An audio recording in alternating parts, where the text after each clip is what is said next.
والنفاس هو الدم الخارج عقيب الولادة والدم الذي تراه الحامل وما تراه المرأة في حال ولادتها قبل خروج الولد استحاضة وأقل النفاس لا حد له وأكثره 40 يوما وما زاد على ذلك فهو استحاضة.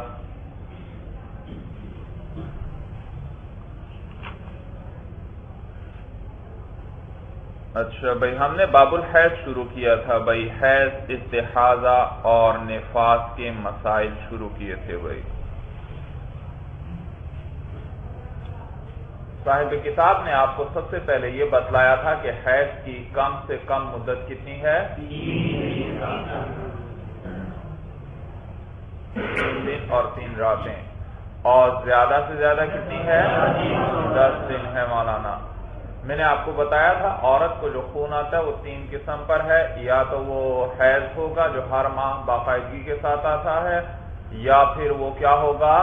نفاس، وہ خون جو بچے کی پیدائش کے بعد آئے، اور تیسرا جو بیماری وغیرہ کی وجہ سے آئے اسے کیا کہتے ہیں؟ استحاضہ بھائی، استحاضہ کہتے ہیں بھائی. عام یہاں ہمارے ہاں اس کو کیا کہتے ہیں بھائی؟ لیکوریا بھائی، لیکوریا.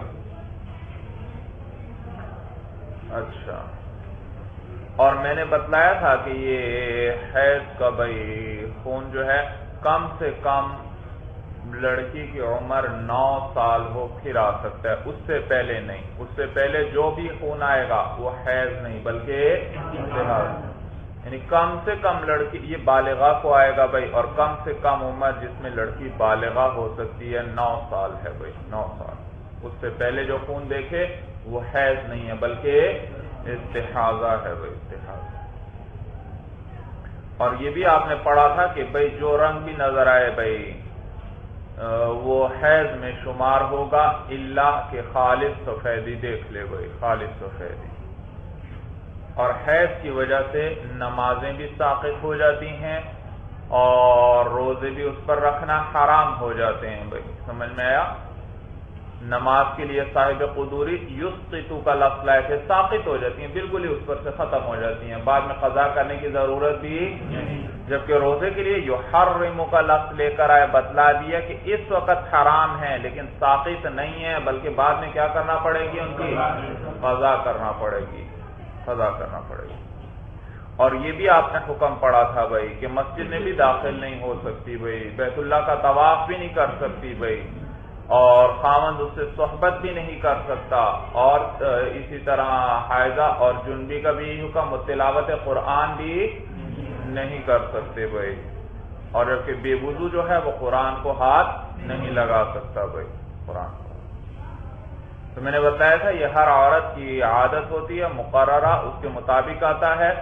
اور اگر ہر 1 مہینے 3 دن آیا، پھر 4 دن آیا، پھر 5 دن آیا، تو جب تک یہ 3 اور 10 کے درمیان ہے، یعنی 10 سے زائد نہیں ہے اور 3 سے کم نہیں ہے، تو اس سارے کو پھر حیض ہی شمار کیا جائے گا. اور یوں سمجھیں گے ہر مہینے گویا اس کی عادت کیا ہے؟ بدل رہی ہے. سمجھ میں آیا؟ تو اس کی عادت ہے 5 دن، 1 ماہ کیا آیا؟ 7 دن آیا، تو یہ 7 10 سے زائد نہیں بھائی، لہذا اس کو بھی کیا شمار کریں گے؟ حیض. 1 ماہ اس کو پھر 10 دن پورے آیا مولانا، آپ یہ نہیں کہیں گے پچھلی عادت 7 دن تھی تو اب بھی کتنا ہوگا؟ 7 دن، بلکہ یہ 10 سے چونکہ زائد نہیں ہے تو لہذا یہ بھی کیا شمار ہوگا؟ پورا حیض ہی شمار. ہاں جب حیض سے بڑھ جائے، اس 10 دن سے بڑھ جائے بھائی، اب معلوم ہوا استحاضہ ہے، اب حساب لگائیں گے بھائی گزشتہ مہینے کی جو عادت تھی اس کی طرف لوٹا دیں گے، اور گزشتہ مہینے میں مثلا 7 دن خون آیا تھا تو اس میں سے بھی 7 دن کیا شمار کریں گے؟ حیض کے شمار کریں گے، اور باقی زائد ایام استحاضہ کے ہیں، اور استحاضہ میں نماز ساقط نہیں ہوتی، لہذا کیا کرے گی؟ گزشتہ ایام کی نمازیں بھی قضا کرے گی بھائی، قضا کرے گی.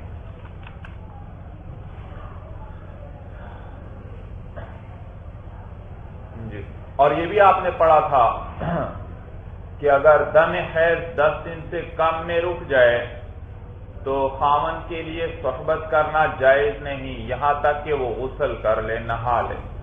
ہاں غسل کر لے پھر صحبت جائز ہو گئی، یا اتنا وقت گزر جائے کہ ایک پوری نماز کا وقت گزر جائے کہ اس کے ذمہ ایک نماز واجب ہو جائے، تو پھر بھی کیا ہے، اب چاہے غسل نہ کیا ہو پھر بھی خامن کے لیے صحبت کرنا جائز نہیں۔ وجہ یہ اس لیے کہ بھائی حیض کے کل دن ہیں 10 بھائی، اور یہ 10 سے پہلے منقطع ہوا ہے تو امکان ہے پھر کیا ہو جائے، آ جائے، تو اتنا وقت جب گزر جائے گا تو اب معلوم ہو پوری طرح حیض ختم ہو چکا ہے، لہذا صحبت جائز ہوئی بھائی۔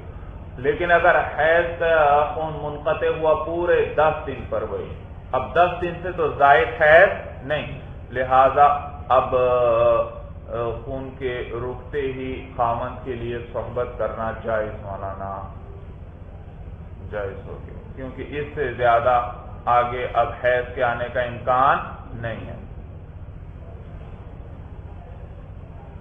اس کے بعد طہر متخلل کے بارے میں نے آپ کو بتلایا تھا، اور طہر کے بارے میں بھائی طہر کے کم سے کم کتنے ایام ہیں، 15 دن، اور اگر 15 دن سے کم ہو طہر کے ایام تو یہ کیا کہلاتا ہے، طہر متخلل، اور یہ کس کے حکم میں ہے، جاری خون کے حکم میں۔ خون آ تو نہیں رہا، رکا ہوا ہے، لیکن حکم کس کا لگایا جائے گا، جاری خون کا حکم لگایا جائے گا، لہذا ایک عورت کو ایک دن یا کئی دن خون آتا ہے، پھر وہ 15 دن سے کم کیا ہے، طہر دیکھتی ہے، پھر اس کے بعد پھر چند دن خون کے دیکھتی ہے، تو یہ سارا کیا شمار ہوگا، جاری خون شمار ہوگا، کیونکہ درمیان میں طہر کے ایام کتنے ہیں، 15 سے کم ہیں۔ لہذا صورت میں نے بتلائی تھی آپ کو بھائی، ایک عورت کو 3 ایام اس نے خون دیکھا، پھر 15 یوم تک خون نہیں دیکھا، پاکی کے دیکھے، پھر اس کے بعد 3 یوم اس نے خون دیکھا، تو آپ کیا حکم لگائیں گے، شروع کے 3 دن حیض ہے، اور 15 دن بیچ کے طہر ہے، اور آخری 3 دن ہے، کیونکہ حیض کی کم سے کم مدت کتنی ہے، 3 دن وہ بھی پورے ہیں، اور درمیان میں طہر بھی پورا ہے۔ اسی طرح اگر ایک عورت نے بھائی ایک دن خون دیکھا، پھر 15 دن پاکی کے دیکھے، اور پھر اس کے بعد پھر 2 دن خون دیکھا بھائی، اب آپ کیا حکم لگائیں گے،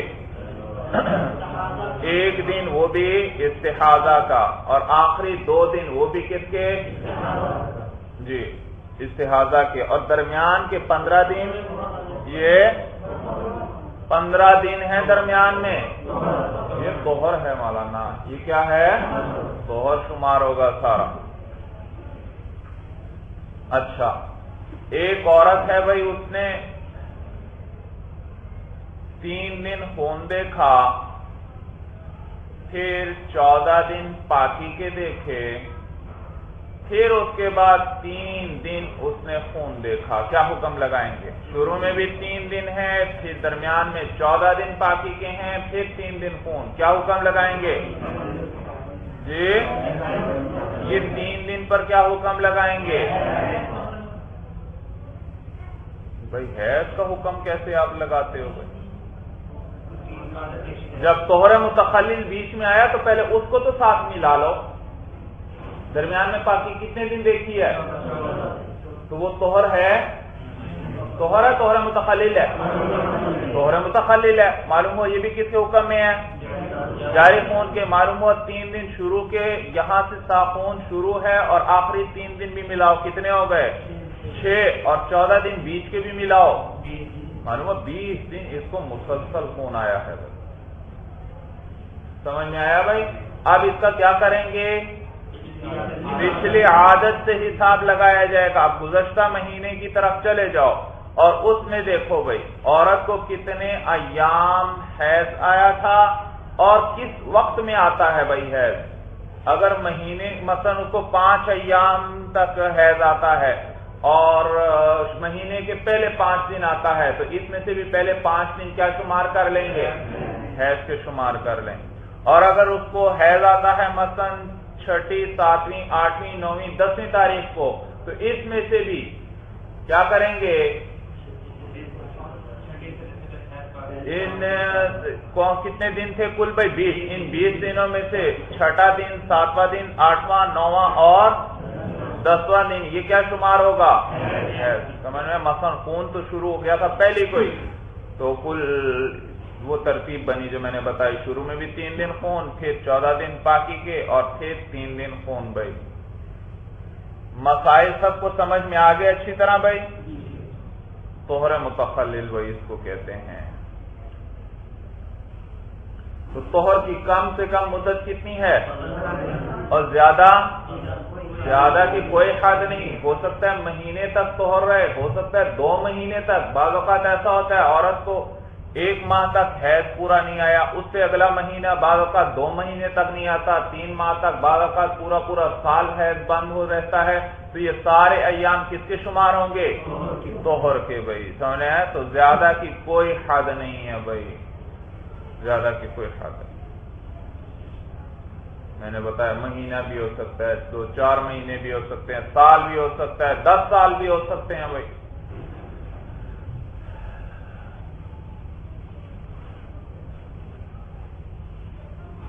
جی، اور اس کے بعد استحاضہ کا حکم پڑا تھا بھائی۔ استحاضہ کس کو کہتے تھے؟ وہ خون جو 3 دن سے کام آئے یا 10 سے زیادہ ہو بھائی۔ اور اس کا حکم کس چیز کا حکم ہے؟ نکسیر کا حکم ہے بھائی، نکسیر والا حکم ہے۔ تو اس کی وجہ سے نماز بھی منع نہیں، روزہ بھی منع نہیں، خاوند کے لیے صحبت کرنا بھی منع نہیں۔ تو لہذا جب بھی خون 10 دن سے بڑھ جائے تو کیا کیا جائے گا؟ عورت کی گزشتہ مہینے کی عادت کو دیکھا جائے گا بھائی، اور باقی حیض شمار ہوگا۔ اس کے بعد آپ نے معذور کا حکم پڑھا تھا بھائی۔ مثلا مستحاضہ ہے ایک عورت جسے استحاضہ آتا ہے، یہ ایک شخص ہے جسے ہر وقت پیشاب کے قطرات آتے رہتے ہیں بھائی، یہ ایک شخص ہے جس کی نکسیر ہے ہر وقت بہتی رہتی ہے، اور اسی طرح ایک شخص ہے جس سے کوئی زخم لگا ہے جس سے خون رکتا نہیں، ہر وقت بہتا رہتا ہے۔ اتنا وقت بھی نہیں ملتا کہ جس کے اندر کیا کرے؟ وضو کر کے، اور اس حالت میں ایک کامل، یاد رکھو مسئلہ، اس حالت میں کامل ایک نماز کا وقت گزر جائے تو یہ معذور ہو گیا۔ یہ کیا ہو گیا؟ معذور۔ اور معذور کا کیا حکم بیان ہوا؟ ہر نماز کے لیے نیا وضو کرے۔ یعنی دیکھو ایک آدمی ہے، اس کے نکسیر شروع ہو گئی مولانا، مثلا ظہر سے پہلے شروع ہو گئی نکسیر ہوئی،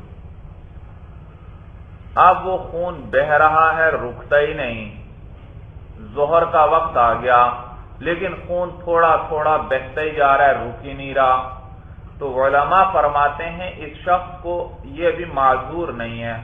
جب معذور نہیں ہے تو اب خون بہ رہا ہے، اور جب خون بہ رہا ہے تو وضو تو برقرار نہیں رہے گا، وضو نہیں ہو سکتا، لہذا اس کو چاہیے کہ ظہر کی نماز کو مؤخر کرتا رہے بھائی۔ کیا کرتا رہے؟ کیونکہ ابھی یہ معذور بنا ہے، ابھی معذور یہ نہیں۔ ہاں اگر آخر وقت تک بات چلی گئی، مثلا ظہر کا وقت ختم ہوتا ہے 3:30 بجے بھائی، اور 3:15 تک ہو چکے ہیں، یہ مطلب اتنا وقت ہے جس میں بمشکل یہ نماز وضو کر کے نماز پڑھ سکتا ہے بھائی۔ اب آخر وقت میں یہ کیا کر لے؟ وضو کر کے نماز پڑھ لے۔ سمجھ میں آیا؟ خون تو معلوم ہوا رک ہی نہیں رہا، اور یہ ظہر کے پورا وقت گزر گیا مولانا، مثلا 12:15 12:30 سے لے کر 3:30 تک یہ سارا وقت گزرا جس کے اندر اس کو اتنا وقت بھی نہیں ملا جس کے اندر کیا خون رک جاتا اور وہ وضو کر کے نماز پڑھ لیتا 4 رکعت بھائی۔ اب یہ معذور ہو گیا۔ دیکھو پوری نماز کا وقت گزرا جس میں اس کو وقت اتنا نہیں ملا جس میں وضو کر کے نماز پڑھ لے، تو یہ معذور ہو گیا۔ اب اس معذور کا حکم یہ ہے مولانا کہ یہ اس وضو کے ذریعے بھائی وقت کے اندر ہر وقت کے لیے نیا وضو کرے گا، اور اس وقت کے اندر اس میں سے جو فرائض اور نوافل پڑھنا چاہے پڑھ سکتا ہے، فرائض اور نوافل۔ لہذا اب یہ معذور ہے، اب اس نے عصر کی نماز کے لیے نیا وضو کیا، تو عصر سے لے کر مغرب تک اس سارے وقت میں اس وضو کے ذریعے وہ جو فرائض پڑھنا چاہتا ہے، قضا نمازیں پڑھنا چاہتا ہے، جو نوافل پڑھنا چاہتا ہے، سارے پڑھتا رہے. اور یہ جو اس کی نقصیر، یہ جو اس کا خون مسلسل بہ رہا ہے، اس کی وجہ سے اب اس کا وضو نہیں ٹوٹے گا. صورت سمجھ میں آ گئی؟ تو وضو نہیں ٹوٹ رہا صرف کس کی وجہ سے؟ یہ جو خون بہ رہا ہے، صرف اس خون کی وجہ سے وضو نہیں ٹوٹے گا. کوئی اور حدث لاحق ہوا تو پھر ٹوٹ جائے گا بھائی. مثلا اس نے پیشاب کر لیا، اب وضو ٹوٹ گیا. مولانا سمجھ میں آیا؟ تو اس خون کے اعتبار سے یہ معذور ہے، وہ اب رک نہیں رہا، تو لہذا اس خون کی وجہ سے ہم یہ حکم نہیں لگائیں گے کہ بھائی کیا ہوا، وضو ٹوٹ گیا. صورت سمجھ میں آ گئی بھائی؟ تو لہذا عصر سے مغرب تک اگر کوئی اور حدث لاحق نہیں ہوا تو اسی وضو کے ذریعے وہ جو فرائض پڑھنا چاہے، جو نوافل پڑھنا چاہے، پڑھ سکتا ہے بھائی، نوافل پڑھ سکتا ہے. اب یہ شخص اس وقت تک معذور رہے گا جب تک اس پر پوری ایک نماز کا وقت ایسا نہ گزر جائے جس میں یہ والا عذر دوبارہ آئے ہی نہ. کیا بات بیان کی میں نے؟ بھائی معذور کب ہوا تھا؟ جب پورے وقت میں وہ عذر لاحق تھا، ادنا وقت بھی اس کو نہیں ملا جس میں وضو کر کے کیا کر لے، نماز پڑھ لے، تو معذور تب ہوگا. معذور کا حکم آیا بڑی مشکل سے بھائی، پورے وقت کو وہ گھیر لے عذر، پھر ہوتا ہے. اور اگر لیکن جب ایک دفعہ معذور کا حکم آ گیا، اب یہ معذور ہی ہے، اب خون چاہے اس کا رک جایا کرے لیکن وقت پورا نہیں گزرتا، پھر تھوڑا سا آ جاتا ہے. مثلا اب اس نے عصر کا وقت پایا بھائی، کیا ہوا؟ اب اس سارے عصر کے اندر یہ عصر میں معذور ہے یا نہیں بھائی؟ معذور ہے. تو اب سارے عصر کے دوران اس کا خون نہیں بہا بھائی، عصر کے اندر 1-2 منٹ کے لیے خون پھر آیا تھا، لیکن کیا پوری نماز کا وقت اس کے عذر کے بغیر گزرا؟ پورا گزرا وقت؟ 1-2 منٹ آ گیا یا نہیں آ گیا؟ تو پورا وقت. تو جب تک پورا وقت نہیں گزرے گا ٹھیک حالت کے ساتھ، اب اس سے معذور کا حکم ہٹے گا. لہذا عصر سے مغرب تک خون درمیان میں صرف 1-2 منٹ آ گیا، بس 1-2 منٹ آیا، ابھی بھی یہ معذور ہے بھائی. تو اس خون سے اس کا وضو نہیں ٹوٹے گا بلکہ اس سے پڑھتا رہے بھائی، قضا نمازیں نوافل پڑھتا رہے. پھر مغرب سے عشاء تک کا وقت ہے مولانا، اس کے اندر بھی خون اس کا مسلسل نہیں جاری، پھر 1-2 منٹ خون آ گیا، تو کیا پوری نماز کا وقت اس پر بغیر عذر کے گزرا؟ لہذا یہ اب بھی معذور ہے. لیکن اگر عصر سے مغرب تک کا سارا وقت گزرا جس میں خون تھوڑی دیر کے لیے بھی نہیں آیا، بس مولانا اب معذور نہیں رہا، یہ اب معذور نہیں رہا. مسئلہ سمجھ میں آ گیا؟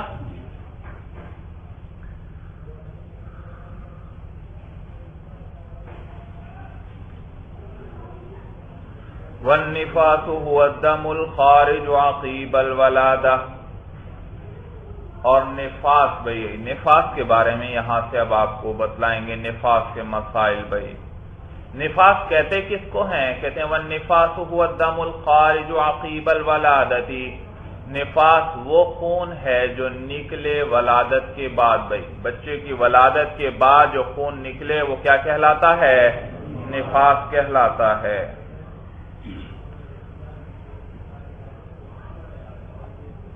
والدم الذي تراه الحامل وما تراه المرأة في حال ولادتها قبل خروج الولد استحاضة. تو بھائی وہ خون جو بچے کی پیدائش کے بعد آئے وہ کیا ہے؟ نفاس. لیکن بچے کی پیدائش سے پہلے جو خون حاملہ عورت دیکھے بھائی وہ استحاضہ ہے. یاد رکھیے حاملہ کو حیض نہیں آتا بھائی. تو ایک عورت حاملہ ہے اور وہ خون دیکھتی ہے تو اس خون پر آپ کیا حکم لگائیں گے؟ حیض کا لگا سکتے ہیں. کیوں نہیں حیض کا حکم لگا سکتے؟ کیونکہ حاملہ کو حیض کا خون نہیں آتا. اچھا نفاس کا حکم لگا سکتے ہیں؟ نفاس کا بھی نہیں لگا سکتے کیونکہ نفاس کا خون تو کب آئے گا؟ بچے کی پیدائش کے بعد آئے گا. تو لہذا یہ کون سا خون ہوا؟ استحاضہ بھائی. اور اسی طرح بچے کی پیدائش کے وقت، پیدائش سے پہلے جو خون دیکھے عورت، وہ بھی کیا ہے؟ استحاضہ ہے۔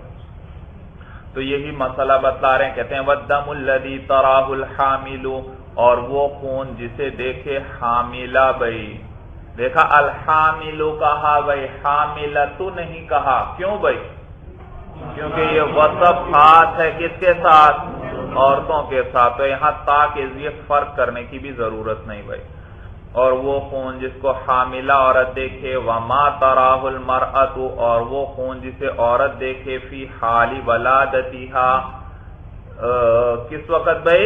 ولادت کے وقت میں، قبل خروج الولدی، بچے کے خروج سے پہلے بھائی، استحاضۃ، یہ کیا ہے؟ استحاضہ ہے۔ وَأَقَلُّ النِّفَاسِ لَا حَدَّ لَهُ وَأَكْثَرُهُ 40 يَوْمًا، بھائی نفاس کی کم سے کم مدت، اس کی کوئی حد نہیں، جبکہ زیادہ سے زیادہ نفاس کی حد 40 دن ہے بھائی۔ تو 40 دن سے اگر بڑھ جائے وہ کیا شمار ہوگا؟ استحاضہ بھائی۔ اور عقل کی کوئی حد نہیں بھائی، سمجھ میں آیا؟ 10 دن بھی آ سکتا ہے، 5 دن بھی آ سکتا ہے، 4 دن بھی آ سکتا ہے، اور چند منٹوں کے لیے بھی آ سکتا ہے بھائی۔ صورت سمجھ میں آ گئی بھائی؟ تو عقل کی کوئی حد نہیں ہے۔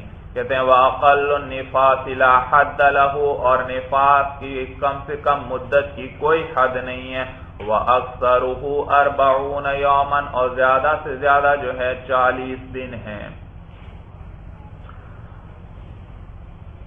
40 دن ہے۔ وَمَا زَادَ عَلَى ذَلِكَ فَهُوَ اسْتِحَاضَةٌ، اور وہ خون جو بڑھ جائے ان 40 دنوں پر، فَهُوَ اسْتِحَاضَةٌ، وہ کیا ہے؟ استحاضہ ہے۔ تو اس اکثر مدت پر جو خون بڑھ جائے گا وہ استحاضہ ہے۔ اب آپ بتائیے مولانا، مسئلہ مجھے بھائی آپ سے پوچھتا ہوں، ایک عورت ہے، اس نے بچے کو جنم دیا اور اسے 50 دن تک خون آیا بھائی، اب آپ کیا حکم لگائیں گے؟ جی 40 دن کا نفاس اور 10 دن استحاضہ، اور نفاس کا بھی وہی حکم مولانا، نفاس کے ایام کی نمازیں اس سے کیا ہو جائیں گی؟ ساقط، اور ان دنوں میں روزے رکھنا اس پر حرام ہے، روزے رکھنا، بعد میں روزوں کی قضا کرے گی، جبکہ نمازیں ساقط ہو گئیں، ان کی قضا بھی نہیں۔ اچھا تو بھائی یاد رکھو، آپ نے تو فوراً کہا 40 دن، کیا لگا دیں گے حکام؟ بھائی گزشتہ عادت کو نہیں دیکھیں گے، یاد رکھو یہاں بھی گزشتہ عادت دیکھیں گے۔ اگر وہ عورت پہلے بچے کو جنم دے چکی ہے اور اس وقت مثلا اس کو 30 دن تک نفاس کا خون آیا تھا بھائی، تو اب جب یہاں پر بھی 40 دن سے کم رہا، 40 دن کے برابر یا 40 سے خون کم رہا، تو ہم کہیں گے بھائی پہلے تو 30 آیا تھا، اب کتنا آ گیا؟ 40 سے 35 آ گیا، عادت بدل گئی، یعنی حد کے اندر اندر ہے، تو ہم کیا کہیں گے؟ عادت بدل گئی۔ لیکن جب وہ 40 سے اوپر چلا گیا، معلوم ہوا یہ تو کیا شروع ہو چکا ہے؟ استحاضہ شروع ہوا، یہ تو زائد خون ہے، لہذا اب پھر کیا کریں گے؟ اس کی عادت کی طرف لوٹائیں گے، اور عادت کتنے ایام کی تھی؟ 30 دن کی، لہذا اب بھی 30 دن اس میں نفاس شمار ہوگا، اور زائد کیا شمار ہو جائیں گے؟ زائد استحاضہ ہو جائے گا، اور استحاضہ سے نماز ساقط نہیں ہوتی، لہذا ان سارے ایام جو گزر چکے ہیں ان کی قضا کرے گی، اور آگے جو خون چاہے آ بھی رہا ہے، اب ہر نماز کے لیے کیا کرتی رہے؟ وضو کرتی رہے ہوئے۔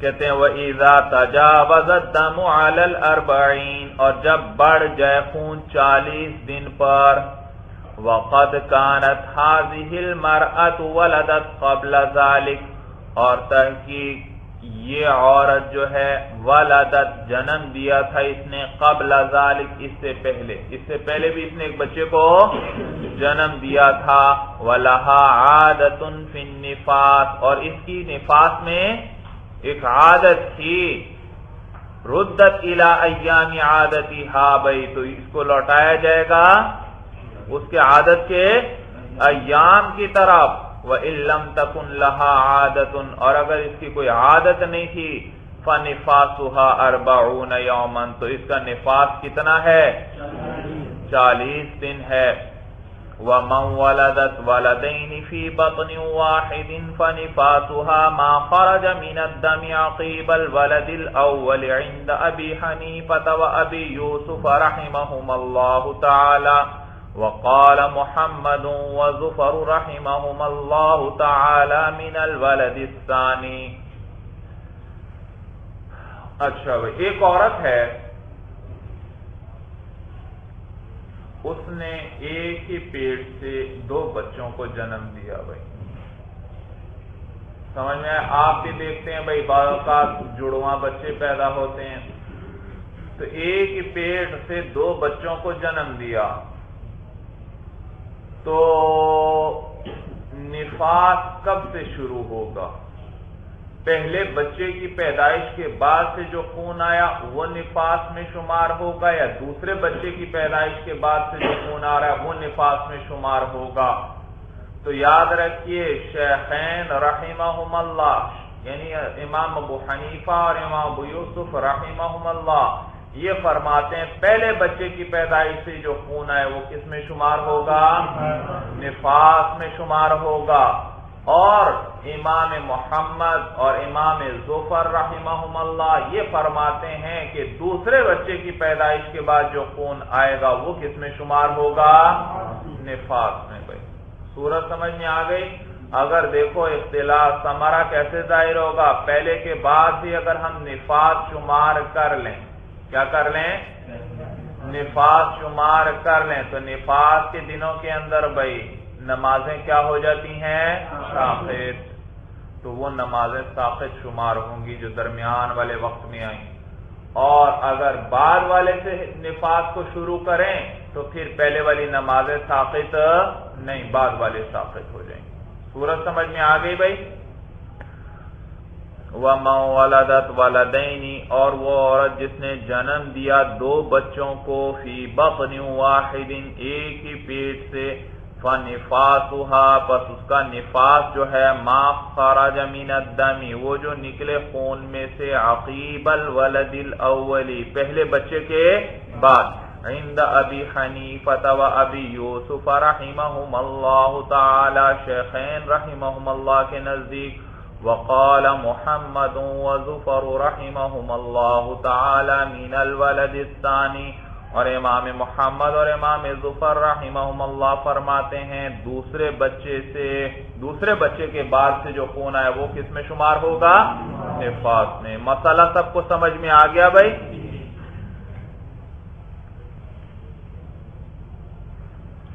باب الانجاس اچھا بھائی انجاس جمع ہے نجس کی مولانا نجس کی تو یہ ہے تو مصدر ہے مولانا لیکن یہ بطور اسم کے بھی استعمال ہوتا ہے نجاست کے لیے یہ اسم کے طور پر بھی استعمال ہوتا ہے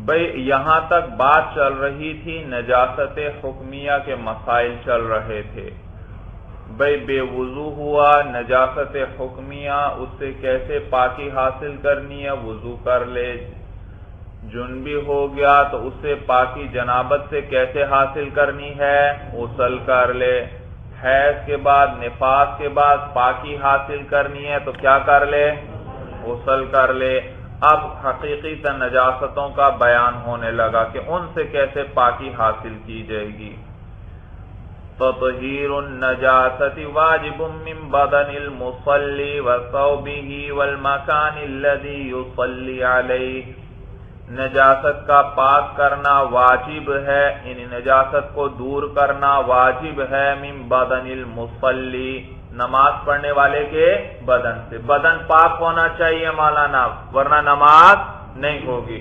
تو نجاست کو دور کرنا واجب ہے نمازی کے بدن سے، وَثَوْبِهِ، اور اس کے کپڑوں سے، وَالْمَكَانِ الَّذِي، اور اس جگہ سے، الَّذِي يُصَلِّي عَلَيْهِ، جس پر وہ کیا کر رہا ہے، نماز پڑھ رہا ہے۔ تو بھئی نماز پڑھنے کے لیے ضروری ہے نمازی کا بدن بھی پاک ہو، اس کے کپڑے بھی پاک ہوں، اور وہ جگہ جس پر وہ نماز پڑھ رہا ہے وہ بھی پاک ہو۔ وَيَجُوزُ تَطْهِيرُ النَّجَاسَةِ، تو کہتے ہیں بھئی نجاست کو دور کرنا چاہیے۔ اب دور کیسے کریں گے، کس چیز سے کریں گے؟ کہتے ہیں بھئی وَيَجُوزُ تَطْهِيرُ النَّجَاسَةِ بِالْمَاءِ وَبِكُلِّ مَائِعٍ طَاهِرٍ يُمْكِنُ إِزَالَتُهَا بِهِ كَالْخَلِّ وَمَاءِ الْوَرْدِ، اور جائز ہے نجاست کا پاک کرنا بالماء، کس کے ذریعے، پانی کے ذریعے۔ بھئی پانی کو پیدا ہی اللہ نے فرمایا ہے بھئی اس سے یہ نجاستوں کو ختم کر دیتا ہے، دور کر دیتا ہے جی۔ وَبِكُلِّ مَائِعٍ طَاهِرٍ، اور ہر مائع کہتے ہیں مولانا بہنے والی چیز، سیال بہنے والی چیز، اور ہر ایسے سیال کے ذریعے، ہر ایسی بہنے والی چیز کے ذریعے، طاہرین، جو کیا ہو، پاک، وہ پاک ہونی چاہیے مولانا۔ پاک نہیں تو پھر خود اس جگہ کو کیسے پاک کرے گی، بلکہ اور نجس ہو جائے گی۔ یمکن ازالتها، اور ممکن ہو اس نجاست کو دور کرنا بھی اس چیز کے ذریعے، اس کے ذریعے کیا ہو، بھئی مائع ہو، بہنے والی چیز ہو، دوسری کیا، وہ کس قسم کی ہونی چاہیے بہنے والی چیز، طاہر ہو، پاک ہو، اور دوسری شرط کیا ذکر کی اس کے لیے،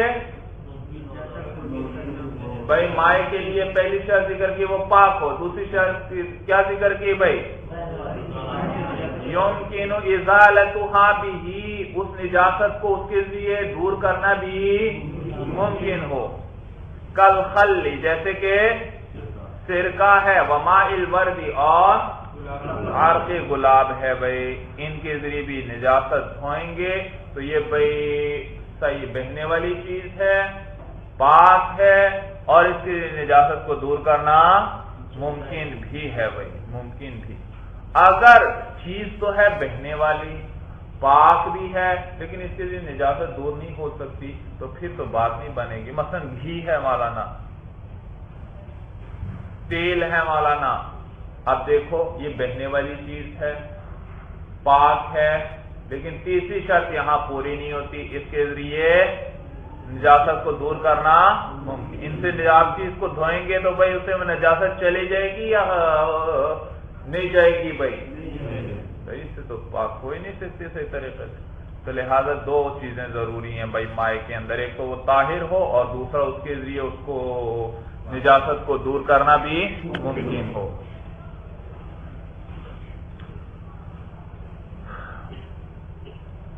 وَإِذَا أَصَابَتِ الْخُفَّ نَجَاسَةٌ لَهَا جِرْمٌ فَجَفَّتْ فَدَلَكَهُ بِالْأَرْضِ جَازَ الصَّلَاةُ فِيهِ۔ وَإِذَا أَصَابَتْ، اور جب پہنچے، الْخُفَّ موزے کو، نجاست، یعنی جب لگے موزے کو نجاست، موزے کو جب نجاست لگ جائے، ایسی نجاست، لہا جرم، جس کا جسم ہے مولانا، جس کا جسم ہے، فجفت، بس وہ خشک ہو گئی، موزے پر لگی اور خشک ہو گئی، فدلکہ بالارض، بس اس نے اس کو رگڑ دیا، بالارض، زمین کے ساتھ، دلکہ کے معنی رگڑنا بھائی، فدلکہ بالارض، اس نے اس کو رگڑ دیا، بالارض، زمین کے ساتھ، جاز الصلاۃ فیہ، تو اس کے اندر نماز پڑھنا جائز ہے بھائی، نماز پڑھنا۔ انہوں نے اچھی طرح زمین پر رگڑ دیا کہ وہ نجاست ختم اتر گئی وہاں سے، تو موزہ کیا ہو جائے گا، پاک ہو جائے گا مولانا، اور اس میں نماز پڑھنا جائز ہے بھائی. مسئلہ سب کو سمجھ میں آیا بھائی؟ چلیے بس مولانا، هذا هو المرام واللہ اعلم بحقیقت الکلام.